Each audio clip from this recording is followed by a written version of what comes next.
All right, we're going to tie up a nice easy pike leader.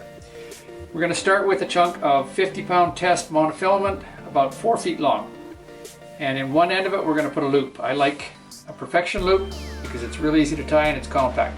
So you just bring the loop around behind itself like this, the line behind, wrap it around over top, and then lay it across in between the two loops. So you have two loops like this with the tag in between. Reach through from behind and pull the front one through, okay? So that'll give you a nice compact loop in nice heavy line. It'll pull down really nice. Okay, so the next joint we're going to have is between our 50-pound test and a chunk of 30-pound test monofilament, like so. So for this, I'm going to use back-to-back nail knots. So I'm going to start by holding the two lines parallel to each other, grab them with my thumb. I'm going to take the tag end of the one line, I'm going to wrap it around my thumb 3 times. 1, 2, 3, just like that. Slide it off my thumb and push the tag end through, and then just pull that knot tight. Now if you pull that up as you go a little bit, you'll keep your tag end loose, so it'll stay smaller. Alright, so that's one knot. Now just to do the other one, we just reverse it and do exactly the same thing again, okay?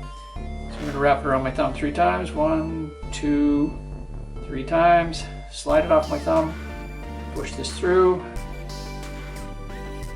pull it up tight. Okay, then those two knots will just slide together like so. When you do this in monofilament, that makes a very small, compact knot. Okay. Our 30-pound needs to connect to the wire. Now, I have found 2 different knots that work really well for this, depending on how stiff the wire is. If my wire is really stiff, I'm going to use an Albright knot. I'm just going to double up the end of the wire. I'm going to feed the monofilament through that loop. Okay. I'm going to grab a hold of this down here and I'm going to wrap around here about 7 times.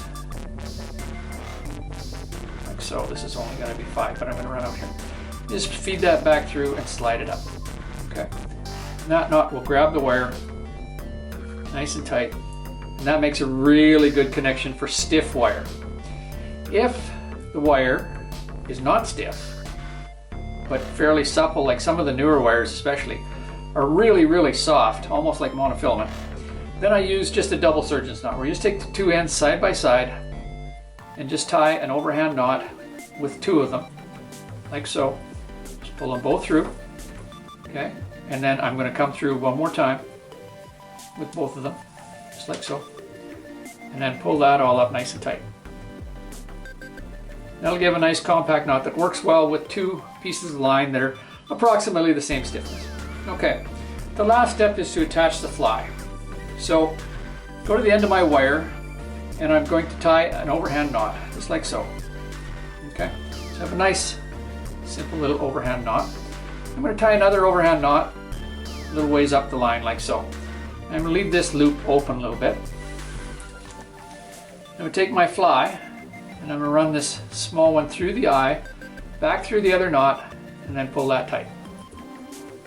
When you're done with that, you end up with a nice compact knot, easy to tie, and the fly can have a lot of action to it. Works really well, and even though it looks very, very simple, I have actually never had this knot fail. So there you go, a very simple, easy way to rig up a pike leader that'll work really well for you.